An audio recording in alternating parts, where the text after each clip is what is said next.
Memeriahkan HUT RI di tengah-tengah pandemi COVID-19, berbagai cara dilakukan oleh warga. Seperti di Kabupaten PD Jaya, para muspika Kecamatan Merah II mengibarkan bendera merah putih raksasa di atas tower yang berada di puncak gunung.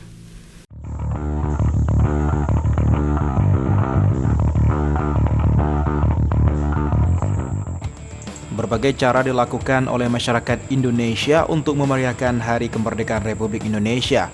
Seperti di PD Jaya, pengibaran bendera merah putih berukuran besar dilakukan di tower yang berada di atas puncak gunung di Kecamatan Merah II, Kabupaten PD Jaya. Pengibaran bendera ini melibatkan personil kepolisian dan TNI. Mereka memanjat tower secara bersamaan setelah sebelumnya melakukan penyerahan bendera dari pimpinan.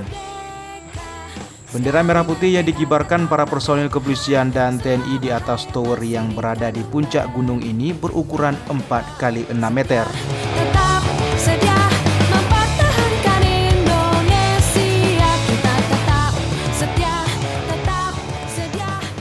Agustus pengibaran bendera merah putih di tower TPRI Perbukitan Glicud, Desa Lancuk, Kecamatan Merah II, Kabupaten PD Jaya. Ketinggian tower lebih kurang sekitar 70 meter dengan tiang bendera. Perjalanan untuk menempuh ke lokasi tower ini dari kaki gunung sekitar 4 km lebih. Pengibaran bendera dilakukan oleh pihak Koramil 28, Merah II, dan Polsek Merah II yang dilakukan pada Senin pagi hari. Dari Kabupaten PD Jaya, Jamal Pangwa, iNews melaporkan.